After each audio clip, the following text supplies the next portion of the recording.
All right, friends, let's settle in as you gently find your way into that comfortable spot wherever you are, seated, lying down, whatever that looks like for you. I would invite you just to get comfortable.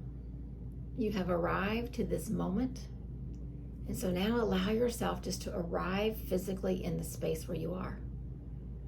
Yes, our posture is important, and the way the breath and the air flows up and down through our body is important as well.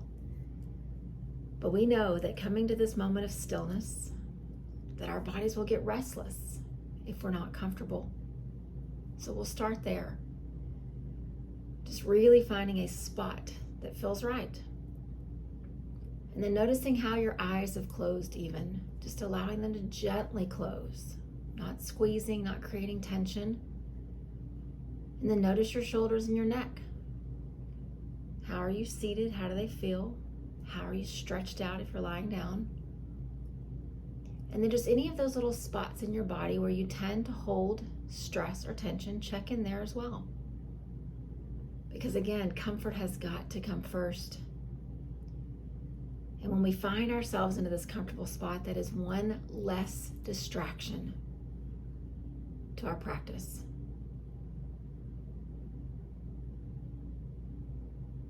And then let's begin to just breathe collectively. So take a nice, slow, deep breath in. And then gently let it go. And a nice, slow breath in. And gently exhale it out. One more breath in. And breathing out. Find that cadence, that tempo that feels right for you. And then just commit across these few minutes that we have that if the body starts to make you aware of something, you'll adjust. We're trying to find stillness within, in our soul, in our heart, eventually in our thoughts. But that doesn't mean that we can't make small adjustments in our body as it becomes necessary. So just give yourself that. Approach this practice with compassion and grace. And so I want to share with you just a few thoughts as we enter into this time, this presence, this moment that we have together. It comes from the second chapter of the Yoga Sutras.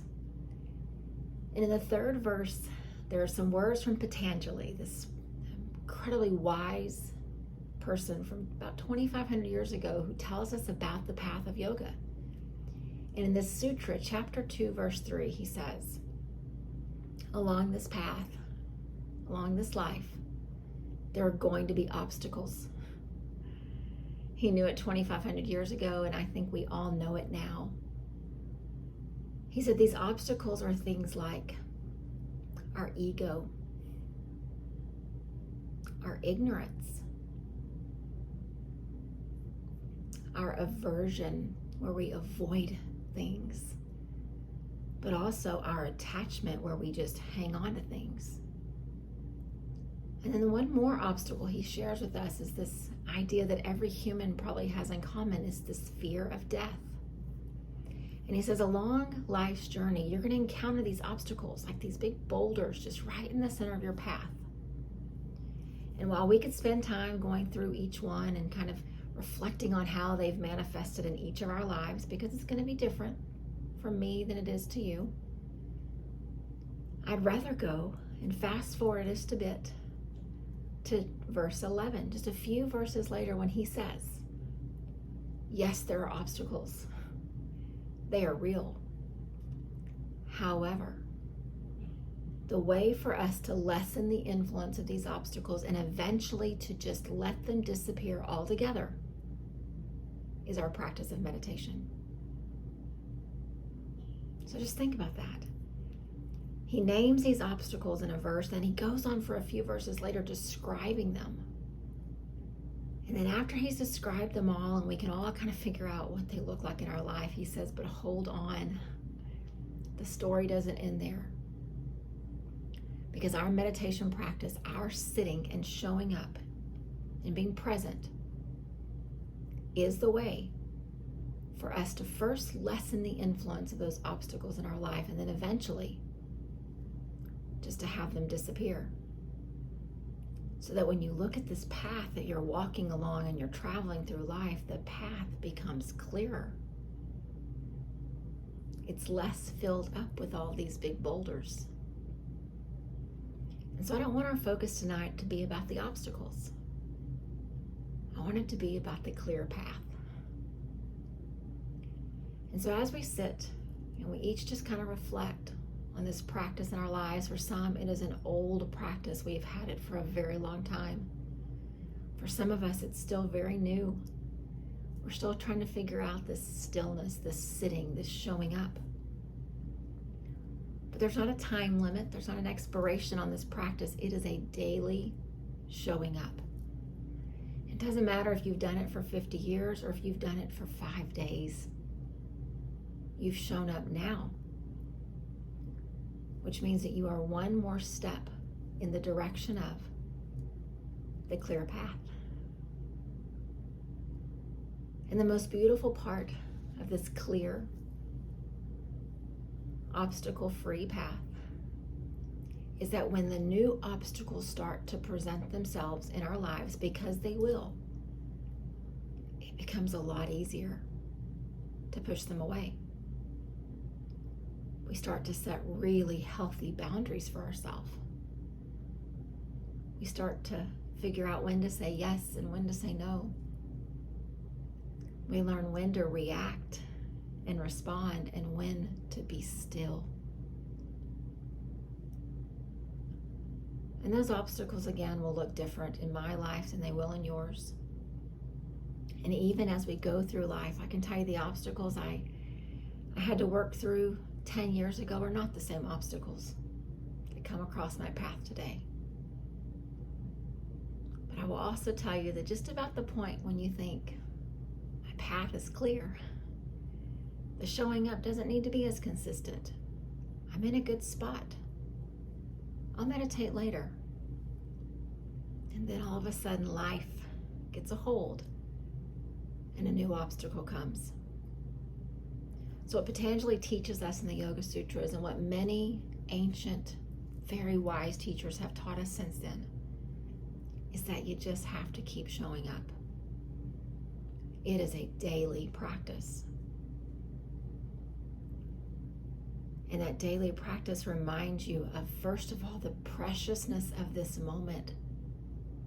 There is breath in our lungs, there is life in our body, and we show up.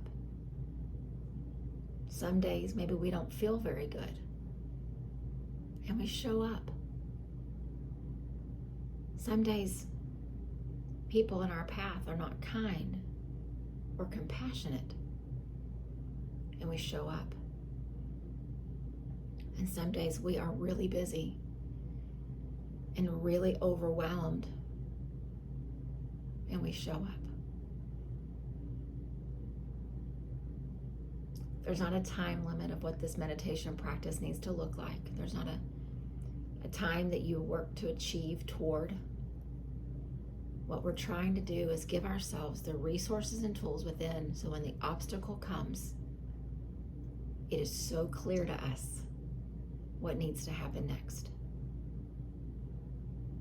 And so what I'd like us to do is just to sit for just the next couple of minutes and just kind of cultivate that awareness of what this path could look like. And then I'll come back in and I'll say a few things and we'll reflect just a bit more. But first, let's each just picture you're standing in a field or on a road or somewhere. Just picture a path. See it in front of you.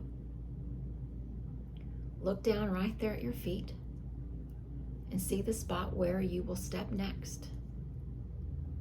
And look a little further out, maybe a few feet in front of you, and see where you can imagine stepping in just a few moments.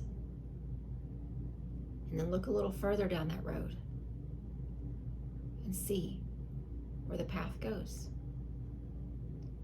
Until eventually you look as far as your eye can possibly see, And notice how you can still see the path. Y'all, that's what this meditation practice gives us. It gives us a glimpse, moment by moment, breath by breath, along that path. So let's just each sit for these next moments of quiet. Each just seeing whatever that visualization looks like for you. See your path. See it with clarity. See it with light. And then notice what else comes up for you across these first couple of minutes. And just breathe through it.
And as you continue to breathe, just be aware of what came up for you across those couple of minutes.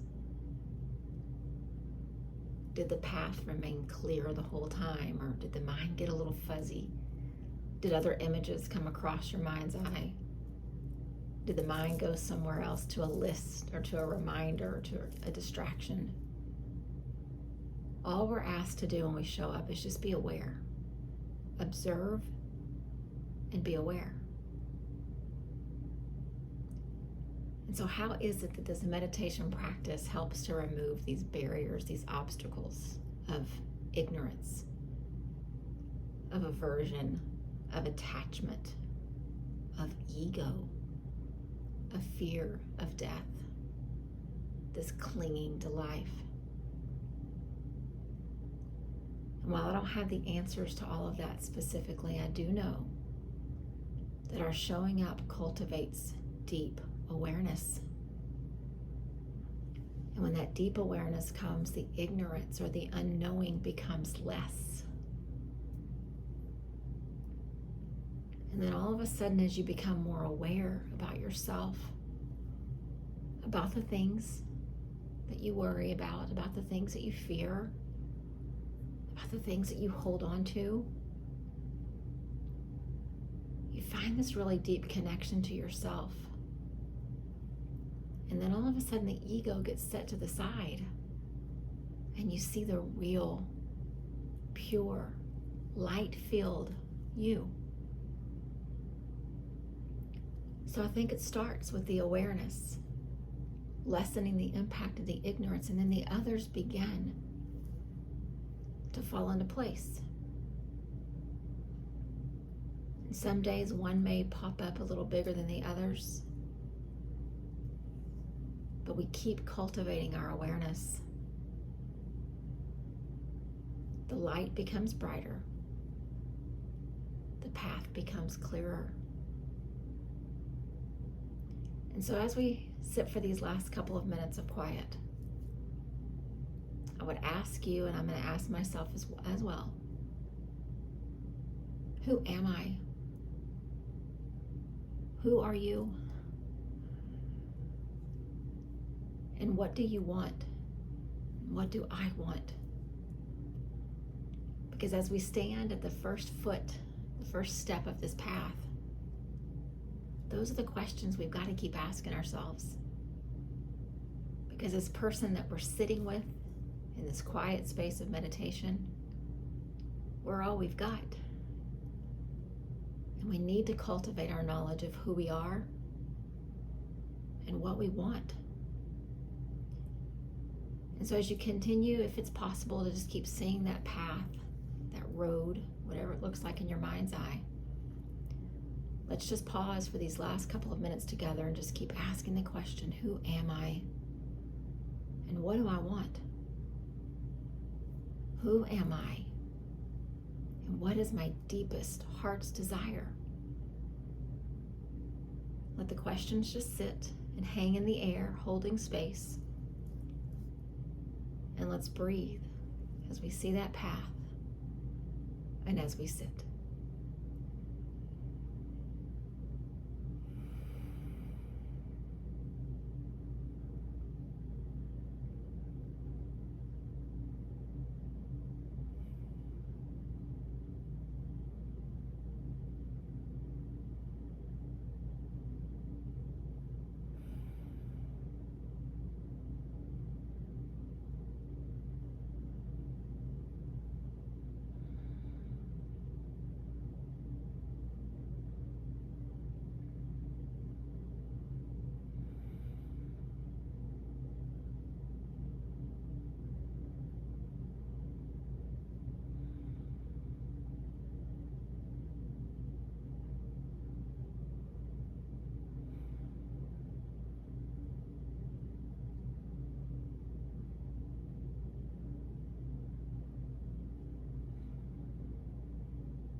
And as you continue to breathe, we prepare to close our time, I would invite us each just to notice if there's been any amount of shift.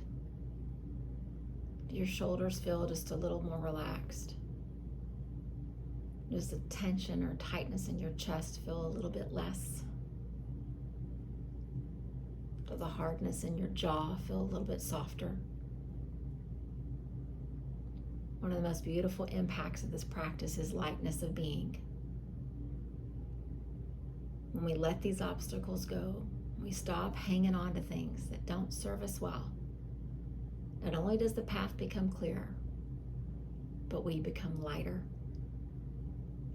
And so let's go forth past these moments together into this day, into the day tomorrow, the days to come. Continuing to nurture and cultivate this lightness of who we are. And when the day gets to be a lot and the feelings of overwhelm come, just quietly and gently close your eyes and see that path again. Take a few deep breaths. See it as if it was right there in front of your feet. And then start again. Namaste.